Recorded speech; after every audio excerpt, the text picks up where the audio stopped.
Hey, what's up, everybody? Welcome to the Club Junkie podcast, the last 2021 Club Junkie podcast.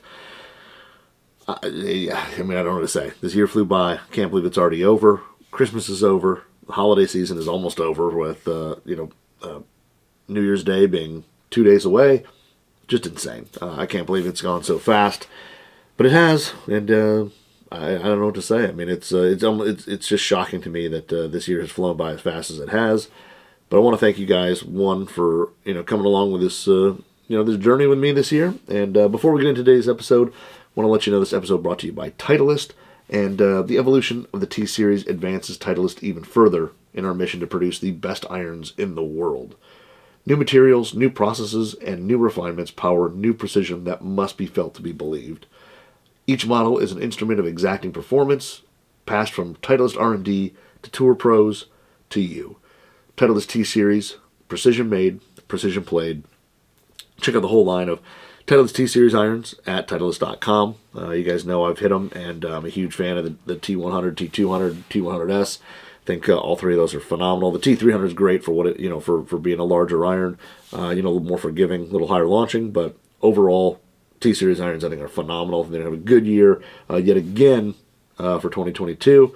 I know a lot of guys are already playing them, but another year, another podcast year done. It's crazy to think. Like I said, shocked that this year's gone by so fast, but what can you do? I think it's as you get older, things just move by faster, and here we are. Before I get into my today's episode, I'm going to talk about I talked about some OG irons today. I'm going to talk about some OG drivers that I truly love. Some of my old school favorites. There's a lot, but I'm narrowed it down to kind of these five, which are a little newer. I mean, I'd go back all the way, but yeah, we'll talk about some drivers. Before I do, I first just want to say thank you to everyone who's taken the time to listen. Over the past year or so, I know everybody's busy. Everybody's got limited amounts of free time that they choose to do what they want with, and for some of you to spend it listening to me ramble on about golf clubs, I truly do appreciate it. I appreciate everybody who asks questions or follows me on Instagram, which is at Club Junkie Pod, but who asks questions, or when I do my little Q&As every week, or what I try to do every week, ask questions. And it's just one of those things where I truly appreciate you guys spending your time with me, because I know you don't have a ton of it. It's not like you're sitting around just twiddling your thumbs all day. So thank you very much.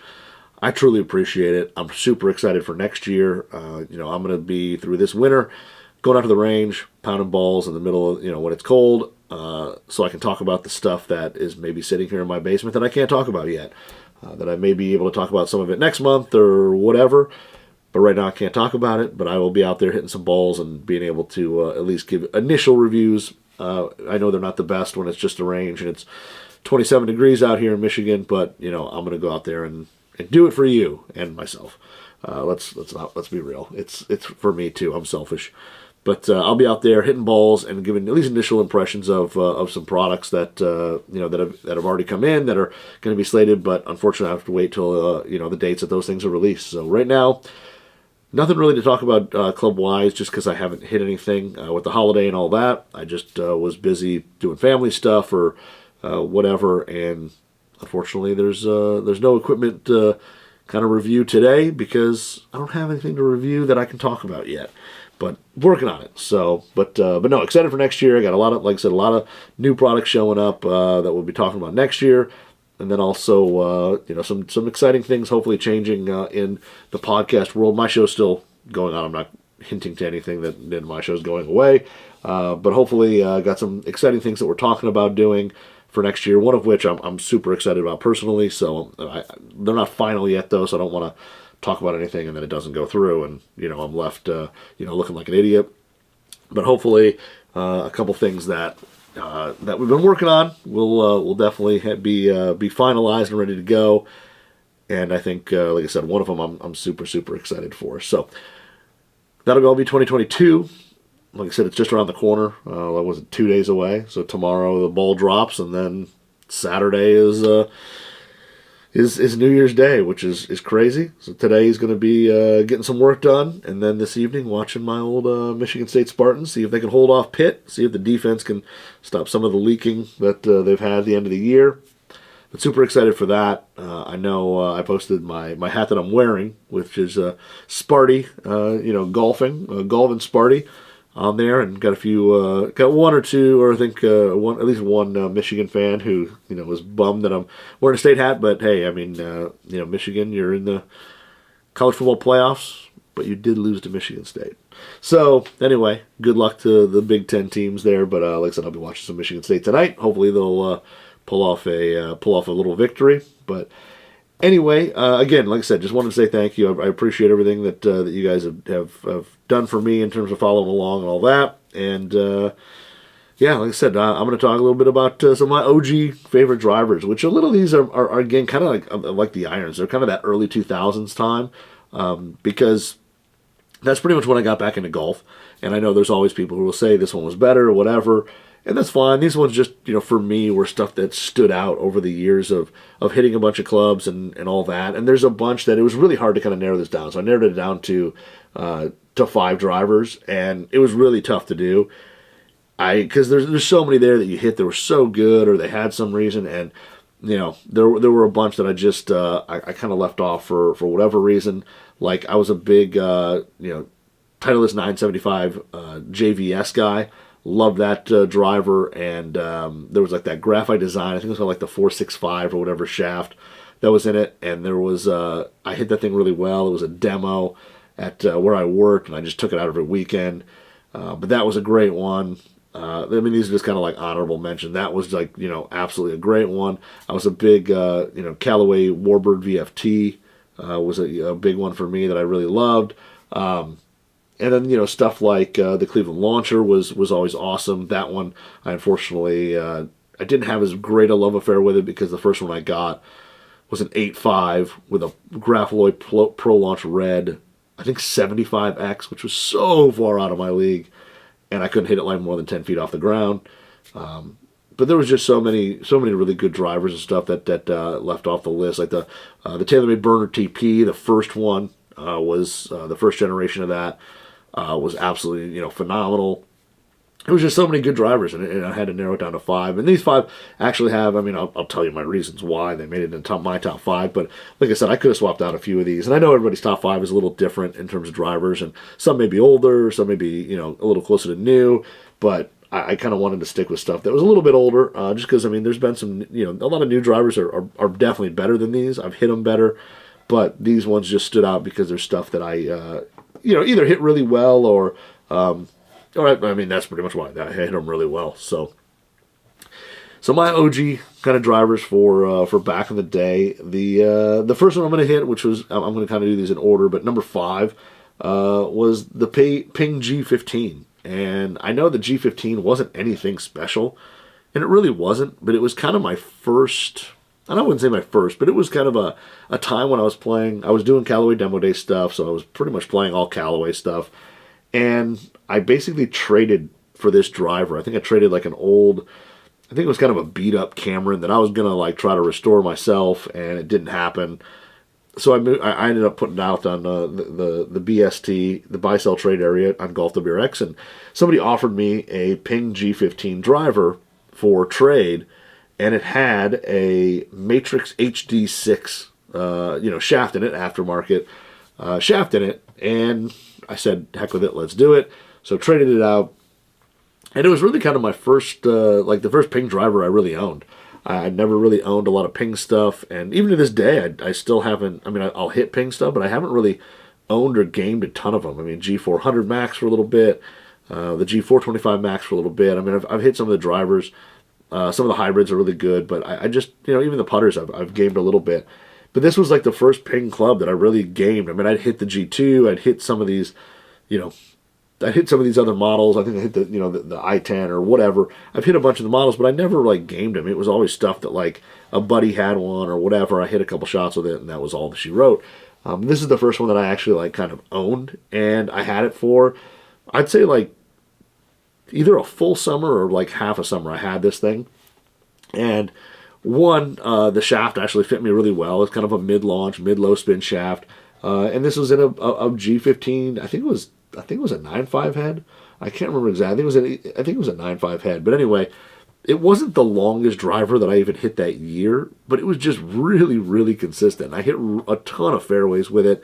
I knew it wasn't the longest driver. I remember there was a hole that you had to carry some water, and I don't remember the exact carrying number, but I thought I had it in the bag, and I hit a shot, and I didn't carry it, which was a bummer. But it was just one of those drivers that, like I said, I was amazed at the forgiveness of it. It was super easy to hit. I hit a ton of fairways with it. That shaft just worked pretty well for me. I mean, I hit it pretty solid. Like I said, it was pretty mid-launch, and where that head was, probably a little bit spinnier than some other stuff out there. That shaft and head combination was just really good. It was really one of the things that kind of like, introduced, in a sense, kind of introduced ping to me, because I never really played stuff other than 3 or 4 shots. So to have something that I played for basically half a year, it was really kind of exciting to see, and it was fun, and it kind of opened my eyes up a little bit to other drivers out there that weren't necessarily Callaway at the time. And well, like I said, I was doing Callaway demo day stuff, so I was getting Callaway drivers very, very inexpensively. They were very, very cheap to me, so that's why that's why I played them. But this one here, it was fun to go play, and like I said, it kind of opened my eyes to, like, ping making really forgiving drivers, and this one definitely was pretty darn forgiving, and I hit it really well. It was just super consistent. Like I said, it was never the longest driver. I never had shots, and I was just like, holy crap, that went an absolute mile, like a few of these other ones. But it just really worked well, and it just was really forgiving, and I had a lot of fun playing it. And then I ended up pulling that shaft out eventually, and putting it in something else. I don't remember what it was, but I ended up putting it in another driver, and then the shaft unfortunately met its demise, where maybe it was a Callaway tip. I don't know. I don't remember. It might have been a Callaway tip, but anyway, a buddy of mine had like an X2 hot driver or something like that, so it had to be a Callaway tip. And he wanted to try a different shaft or whatever, so I gave that to him. I wasn't using it at the time, and he unfortunately had a house fire, and it was in the trunk of his car, which unfortunately didn't make it as well. And I lost I think 2 or 3 shafts that I let him borrow. Just got torched, and then but I mean, he lost way more than that, and it was not a fun situation for him and his family. So I don't he was always saying, well, what can I do to make it right? These shafts are yours, and I was like, dude, it's fine. Like, they're not a big deal. They're just some shafts. But it met its demise, unfortunately, in a house fire, and that was it. That was the last of the HD7 or HD6 that was out there. So that thing was unfortunately toast. But it was a good driver combination. I really liked it, and like I said, I had fun playing a ping, something finally different than playing Callaway stuff as much as I did. But yeah, that OZIC, that HD7 or HD6 was pretty cool. Like I said, it was mid-launch. I think I loved the fact that it had like all the weird text at the tip and at the top end of it, right near the grip, and it had kind of that weird little, I don't know, it was text or whatever it was, like Matrix style, from the movie looking stuff on it. And it just it looked really cool. When you pulled the grip, you could actually see like the 16-sided geometry inside the shaft that ran down there. I mean, it was just a kind of a cool product. I think Matrix made some pretty sweet stuff back then, and it was a good shaft. But like I said, unfortunately, it's no longer. And yeah, I don't think it's one of those that I'm really like chasing down. But but it was a pretty cool shaft, and this was a pretty cool combo to play. And I'm probably ended up selling the G15 head to somebody on the BST later on, and who knows where it is today. But like I said, the shaft, I do know where it is, and that would be in a landfill, because it was strictly ashes. So the G15 was good, and then the next one on my list, which is one that I really kind of was debating going higher or not, because it's the only one on the list that I bought twice, and as a true club junkie, I think we've all been there. But the Callaway FT9 Tour Imix. So if you don't remember Imix or the FT9 Tour, the FT9 Tour was at the time when Callaway was making titanium kind of cup faces, and then a big piece of carbon that was epoxied or fused into the back of on the back, and it had little weights in it and all that jazz that were glued in. They weren't movable weights. But the FT9 Tour was supposed to be a little more square to slightly open, and it had a little lower lofts, and it was supposed to spin a little less and all that jazz. I loved the Imix system when it came out. I thought it was so cool because you could switch out shafts. Basically, you could unscrew a shaft, screw a new one in, and while at the time with Imix there was zero adjustment in terms of loft, lie, face angle, any of that, there was no adjustment, you could easily swap out a shaft. You could have a bunch of shafts with tips and just screw them in and go. And to me, that was like super, super cool. I loved it. And then I figured out later, or not figured out, but later on, I figured out that you could pull the tips off and reuse them and put them on new shafts, and did a bunch of that. But Imix was really cool. But the FT9 Tour, I really loved. And I played it with that Fubuki 73X, which thankfully that shaft played a little soft, so I could play it. But I think I had I don't remember if they made it. It was a 10.5 head. If it wasn't a 10.5, it was a 9.5, because I remember the Tour only came in a couple lofts. I thought it was like 8.5, 9.5, 10.5. I may be wrong, where it was only 8.5, 9.5. I don't 100% remember. But the FT9 Tour was one of those things I remember in all the golf forums, everybody talking about matching it up with the Fubuki, because the Fubuki at the time was a no-charge. It was like the shaft in the FT IQ, which was the square driver at the time, the second generation Callaway square driver. The Fubuki was like the stock shaft. It was just what came in it.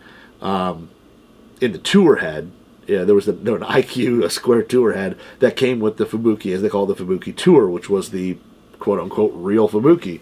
But there was I don't know if it was necessarily a glitch in the system, but there was some way where you could order the FT9 Tour with the Fubuki Tour, and it would be cheaper than...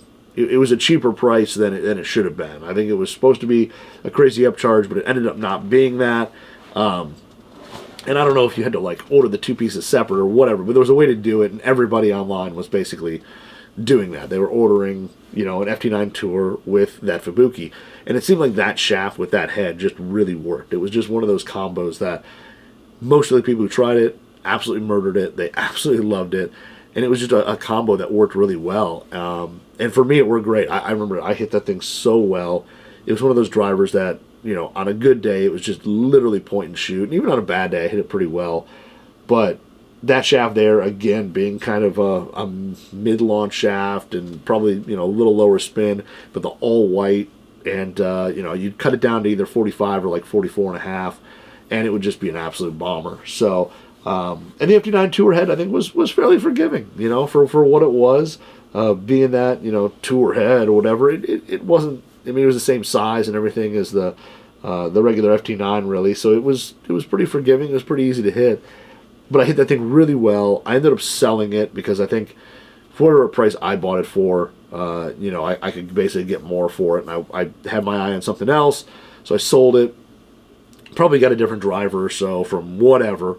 I think at that time I probably did play some... I think I was trying to get my hands on an FT Tour... FT Tour Authentic, which was the FT9 Tour, the bonded hosel, the tiny one. So I was thinking I was trying to get my hands on that, or FT9 Tour Authentic. I was trying to get my hands on one of those, I believe. So traded it off, whatever. And then whatever I got just never worked as well. And I just didn't hit driver as well. So I think it was like midway through the year or whatever, near the end of the summer, I ended up just buying another one and getting another one and playing it. And playing it really well. It was probably one of the few clubs ever that I bought twice, and the second time it pretty much worked as well as it did the first time. So it was just one of those drivers that, like I said, that head, that shaft just worked phenomenal for so many players, and it was just crazy how many players were talking about that combo, that driver, and playing it. And I was one of them. And like I said, I love the Imix thing. It was just super cool to be able to change stuff out, and it was just a great driver. So I loved the FT9 Tour. It was just a good head. I hit it really well. I know, looking back on it now, it's a pretty ugly driver in terms of where the shaft screw. I mean, it had big chunky, I don't know, I think it was steel, big chunky steel like ferrule that you had to put a wrench on, and it was just there was nothing great looking, I think, about it. Other than, I mean, at the time it was fine, but looking back on it now, that thing would be a tough sell. But But it was cool at the time. And like I said, I bought it twice. I had two of them. And I think the second one I ended up selling the head, pulling the Imix adapter off.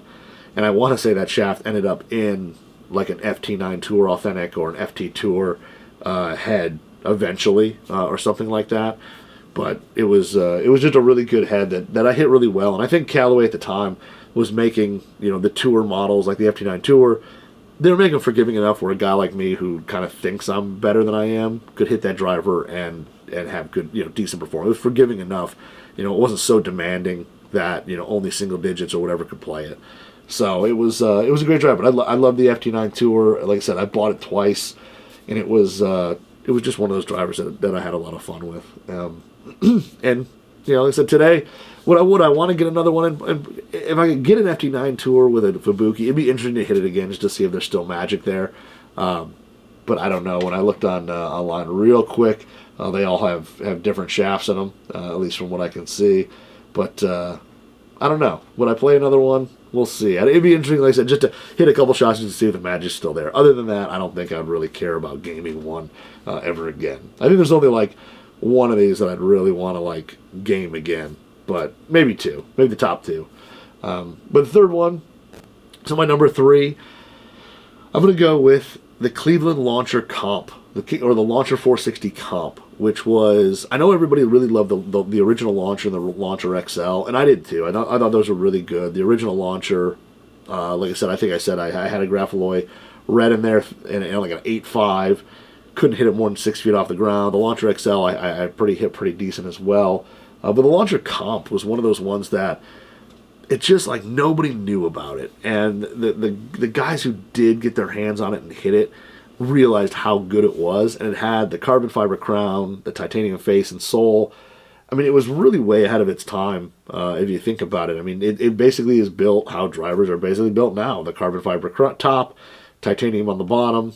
Basically every driver from every manufacturer is basically built that same way. They may have more carbon fiber now or whatever, but the Launcher 460 Comp just had, it was just like, it was, I think for me, it was just easy to get in the air. Like it had, it was pretty low spin, it was pretty easy to launch, and it was pretty forgiving, and it looked like a traditional pear-shaped driver. Like it just looked traditional. It looked like a player's driver when you set it down. You didn't feel like you were hitting something crazy. There was no, it wasn't square. Because at the time things were kind of out of control with shapes and all that, but it had a really traditional, super clean look to it. You could just see the carbon fiber a little bit through, I think it was like kind of like a bluish metallic paint. And like I said, the sound and feel were great. It was really, really long. And like I said, I think part of it was it was a little easier to launch than say some of the other drivers out there at the time. And it was definitely forgiving, much more forgiving than it should have been for its look. Like I said, it was super traditional. When you had it in the bag, you just kind of felt like a player, and that was like part of the allure of it. Was when you pulled it out, you set it down, it looked like a player's club. When it was sitting in the bag, the people who knew about it knew that you knew that the comp was that good. And even now, like if you go look on like some of the old reviews and stuff like that, if you look them up, I mean there was hardly ever a bad thing said about this driver. It was, at the time, I think, a fairly low spin, and it like I said, you could get away with some shots with it. You could hit it, off center. It would stay on line pretty well, but it overall was just like a classic shaped driver that packed a ton of tech. And like I said, the carbon fiber crown, there wasn't a whole lot of that going on yet, so it was pretty interesting to hear or to see it. And like I said, hearing it and all that was really good. I hit some absolute bombs with the thing. That I remember the first time somebody ever. And I don't remember how old I was when I was hitting this, but I was working at the shop, so I had to be like basically in my 20s, my early 20s. But I remember hitting a shot, and it was the first driver that somebody said, "Oh my God, that went 300 yards." And now looking back on it, it did, but it was totally one of those. It hit like this perfect little hill in the fairway and went down this hill, and I mean it was still probably one of the best drives I'd ever hit at the time. But it hit this little kind of speed slot hill and rolled down, and it probably did go 300 yards, but I bet way more of that was roll than actually hitting it 300 yards. Because I don't hit 300 yards now. I didn't hit it back then, but that I think was one of the first times that somebody was like, "Wow, that you just hit a 300-yard drive," and I we kind of walked it off, and it was like, "Whoa, it is." And, that was kind of really before laser rangefinders and all that. So, we're just kind of half walking it off. So did it go 300? No idea. And I know it hit this hill and rolled down and got a ton of extra roll. So I'm not claiming anything. But it was one of those things where that was the first time anybody said anything like that to me. And it was just a driver that was an absolute killer. So I don't even remember what the original shaft in it was. I think it was something... I think it was just like that Fujikura Cleveland shaft. I know it wasn't the gold one, but I think it was something like kind of similar. I don't think it was anything crazy. I don't remember the actual shaft in it, but that thing was a great driver, and I had a ton of fun hitting it. And one of those ones. Would I want it now to go out? Probably. Probably not. Everything nowadays is probably better, but it was fun at the time, and I had a good time playing it. And like I said, I felt like a long ball hitter because somebody told me I hit a 300-yard drive, and I gladly accepted that compliment, even now looking back, knowing that I didn't hit it anywhere near 300 yards. So, or at least I didn't hit it with that kind of carry or anything. I got tons and tons of roll. But so number 2 is one that might be slightly interesting, just because I don't think it would be on too many people's lists. But it's on mine, and basically, it is the Taylormade R510 non-TP. So, and the reason being is when I was working at the shop, the fitting stuff just was starting to kind of come across, and Taylormade at the time sent in like everything was glued hosel. So these were all glued hosel. So they basically just sent in a bunch of R510s, R540s, and R580s, and they just had different. Most of them were stock shafts, and then they'd send in like 1 or 2 kind of aftermarket shafts in the line, and they had an R510 with what I think, from what I can tell from the photos, and I don't remember exactly, but it was a Mitsubishi. It might have been the MASS shaft. It was basically like a Mitsubishi Rayon Tour all chrome shaft, and it was aftermarket, and I think the upcharge on it was like $300, which made this thing like a $700 driver. And no one was ever going to order this, at least not from our shop. We were not into the whole fitting side of it, not much. And we were basically that, like, hit it in a net or whatever, and we had some demos to take out. But this was just not a driver that anyone touched. Nobody knew what the shaft was. Everybody knew it was crazy expensive, and it was like a $700 driver. And so it just sat there. It just really sat there, and I basically took it out. I took it out one day. I took it out, and I took it to the range. I hit it, and I hit it pretty well. And I took it to the course, and I played really well with it. And I hit some absolute monster drives. So basically, I took it out every single weekend. It was just my driver. So when I went and played on Sundays or whatever, I had this driver in my bag, and I took it absolutely everywhere. No one cared that it was gone. No one really knew that it was gone. And it was basically in my bag for a while. And I just hit some great drives with it. And I think, that was kind of like, I think that might have been the absolute first, like, wow, this is an aftermarket shaft. This is pretty cool. But it was just, it was, like I said, a non-TP head. It had this crazy shaft. And I did hit it well. I mean, I hit, again, some good shots. I hit some really long drives. I had some drives that, I used to play a lot with a guy who played on a high school team who was a pretty good player. But he was a tall, lengthy kind of guy, and he hit it a mile. And this driver, I would kind of keep up with him a little bit, which I usually couldn't. Like he would definitely outdrive me by quite a bit.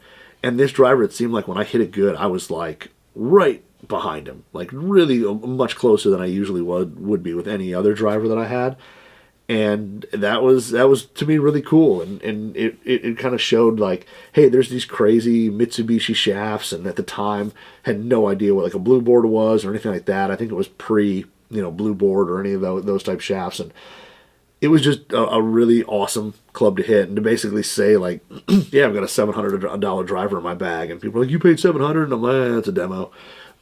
But it was just one of those, it was really exciting to hit, and it was really exciting to have something so exotic in the bag that no one else had. No one else knew what it was.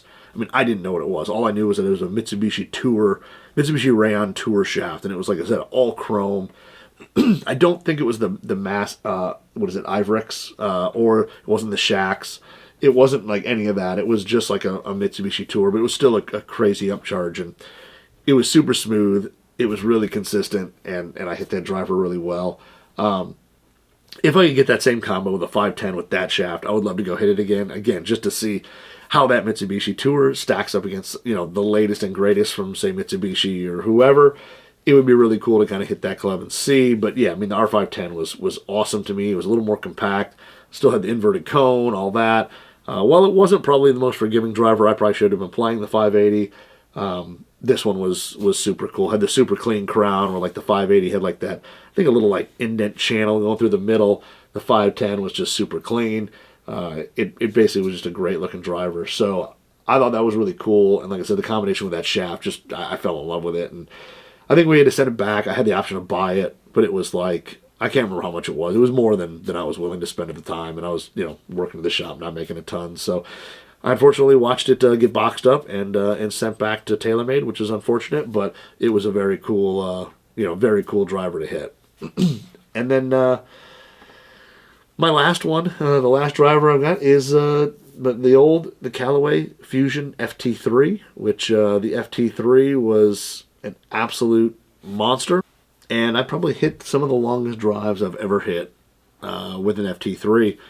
And with the Ft3, I think that thing was when I was doing Callaway, you know, like I said, I was doing Callaway Demo Day stuff, and you would have, when we first got like a TrackMan, the original like OG first generation TrackMan, if somebody could come up with an Ft3 or an Ft3 Tour and they could hit the center of the club face, you probably weren't going to beat it with just about any driver. If they could repeatedly hit, you know, a good player could hit it in the center of the club face, it was really low spin, it was super hot, and you couldn't, it was really hard to beat. You couldn't knock it out of somebody's bag really very easily.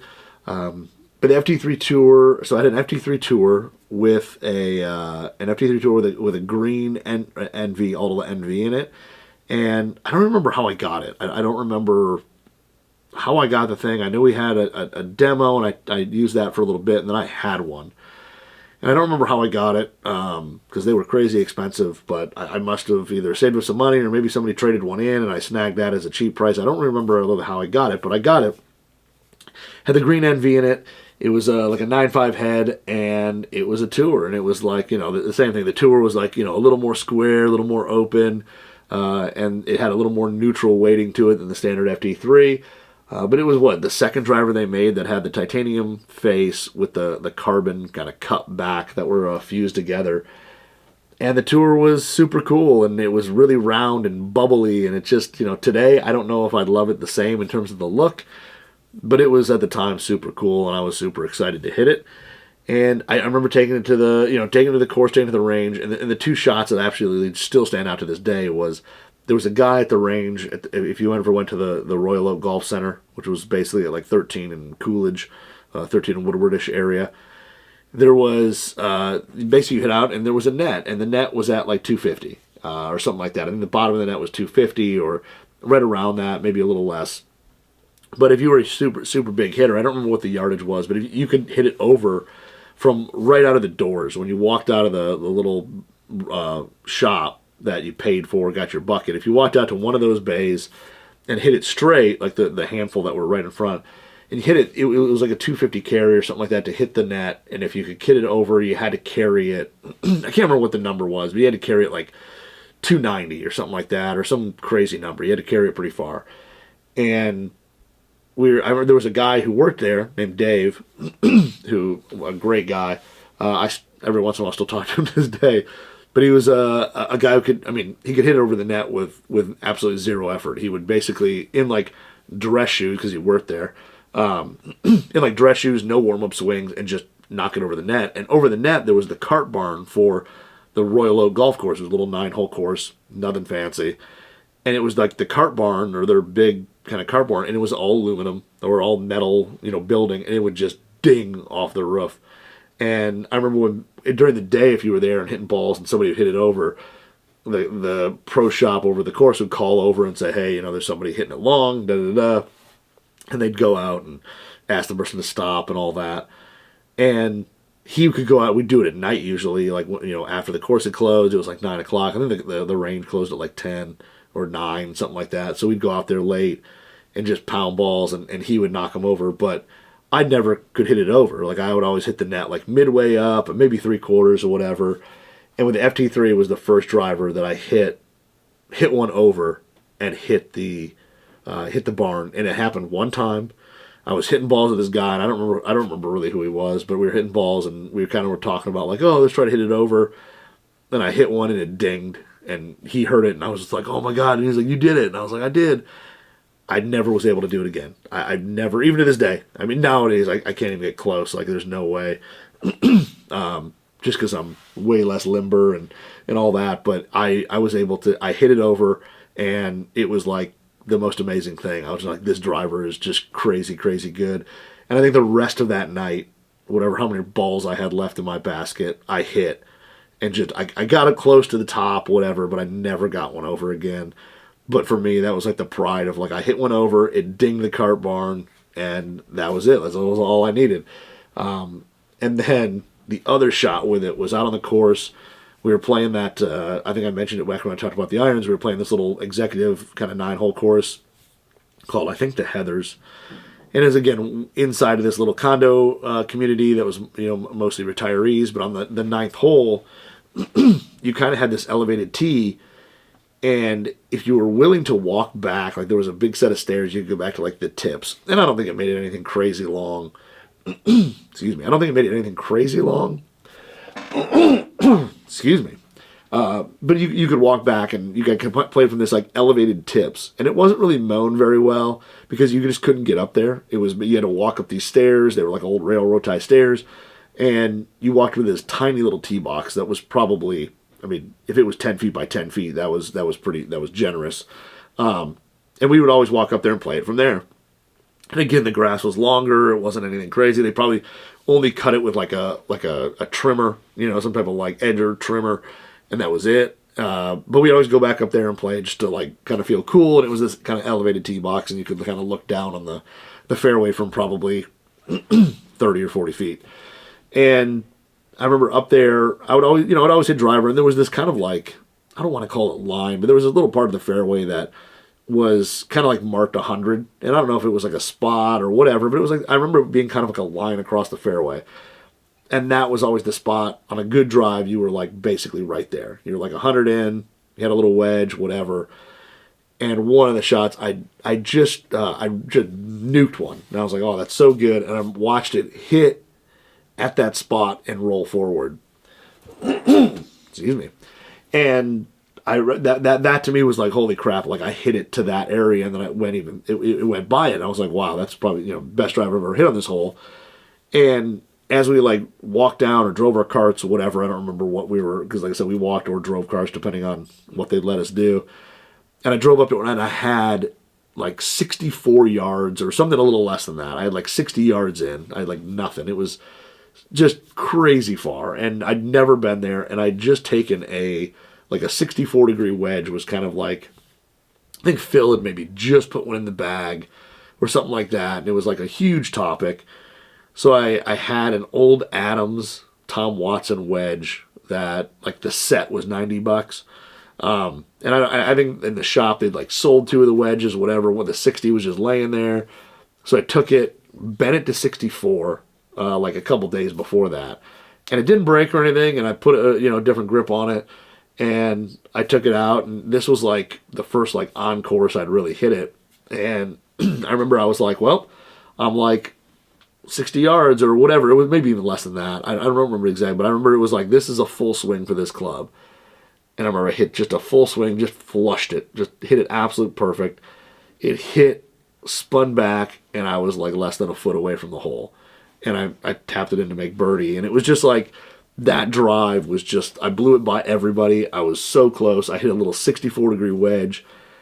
And I did it one other time, like a couple weeks later. I hit this exact same shot, driver-wise. I was way down there. Hit the full 64 to like, it wasn't quite as close. It was a couple feet. But I mean, played it the exact same way a couple times, like a week or two later. And it was just like, that was cemented as like, man, this driver is crazy long. And was it forgiving? No, I don't think I hit it all that straight, to be honest. But when I did hit it straight, I hit it pretty darn far, and it went a long ways, and it was fun. So it's probably the longest driver I've ever, one of the longest drivers I've ever hit. I would love to get my hands on another, like, same setup, like 9.5, Autola NV, and hit it against anything today and just see how close it is. Is it even close? Like, if I could find the center is it close to the stuff today, and see how straight it is too. Because I highly doubt it's that forgiving, but hit some absolute monsters with it, and it's going to go number one because I ding the cart barn with it, and I've never dinged the cart barn with any driver, even to this day. I can't.